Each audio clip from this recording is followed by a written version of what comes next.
कि मानस रोग के बारे में वर्णन क्यों, मानस रोग को क्यों पढ़ा जाए, मानस रोग क्यों सीखा जाए। तो यदि आप वाग्भट उठाओगे और वाग्भट को देखिएगा तो पहला श्लोक जो लिखते हैं वो लिखते हैं रागादि रोगा। पहला उन्होंने राग कहा, त्रिदोष नहीं कहा, वाग पित्त कफ नहीं कहा, राग कहा। क्यों? क्योंकि जब जीव को राग की उत्पत्ति होती है तो वहां से ही उसकी प्रज्ञा दृष्टि होती है, वहीं से वो प्रज्ञा अपराध करता है, असात संजोग होता है, सब कुछ होता है। क्योंकि और राग के द्वारा ही दर्शन में जाओगे आप तो देखोगे कि जीव की उत्पत्ति का कारण भी एकमात्र राग है। इसीलिए राग से शुरू होता है व्याधि और राग की चिकित्सा करने की बात वहां पे की गई है। इसलिए मानस चिकित्सा की रिक्वायरमेंट हमें है।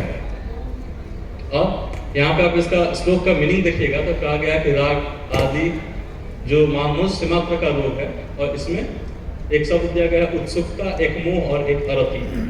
मूलतः यही तीन चीजों का विस्तार पूरा मानस रोग है। उत्सुकता, एक्साइटमेंट या एंजाइटी, जो भी आप बोलो, मतलब किसी चीज को पाने या जानने की जो प्रबल जिज्ञासा डेवलप होती है ना, वो उत्सुकता है। मोह, पता है कि ये गलत है, ठीक नहीं है, लेकिन उसके प्रति मेरी इतनी आसक्ति है कि मैं जान उसको वहाँ पे छोड़ नहीं पा रहा। जब हम आगे केसेस डिस्कस करेंगे तो वहाँ मैं बताऊंगा कि किस तरीके से ये हमारे बुद्धि को, हमारे इंटेलिजेंस को नष्ट करता है और हमें बीमार करता है।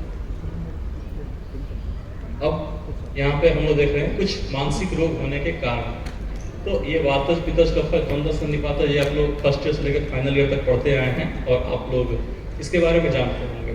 कुछ मानसिक आघात या मानसिक कारण, ऐसा जो पॉजिटिव फैक्टर बनता है डिजीज का, और ये जब तक बना रहेगा तब तक ये बार बार बात पित्त कफ डिस्टर्ब होते रहता है। आप लोग कई बार प्रैक्टिस में देखते होंगे कि जैसे उदाहरण देते हैं, आजकल पीसीओडी के केसेस बहुत ज़्यादा बढ़े हुए हैं। यदि आप लोग प्रैक्टिस करती हैं देखिएगा 10 में से 5-6 महिलाएं पीसीओडी की सफरत हैं। अब पीसीओडी को एक हार्मोनल डिजीज माना गया और हार्मोन्स के लिए कचनार, गंडमाला वगैरह जो भी मेडिसिन हम दे रहे हैं या मॉडर्न में आपकी हार्मोन थेरेपी दी जा रही है, पर हमारे यहाँ कहा गया है कि सौमनस्य पुत्र जनना। तो सौमनस्य यदि डेवलप नहीं हो रहा है तो सौमनस्य का मतलब कि एक अफेक्शन, एक लगाव, एक प्रेम, एक सौहार्दपूर्ण वातावरण यदि डेवलप नहीं हो रहा है फैमिली में, चाहे वो सास से हो, चाहे वो पति से हो या किसी भी कारण से हो, तो ब्रेन में एक्साइटमेंट या वहाँ पे उत्तेजना पैदा होता है और वहाँ पे पिट्यूटरी डिस्टर्ब होता है। तो आप जब केसेस लोगे तो पता चलेगा कि अमुक तरह के स्ट्रेस में थी तो थायराइड हो गया, अमुक तरह स्ट्रेस में थी तो पीसीओडी हो गया।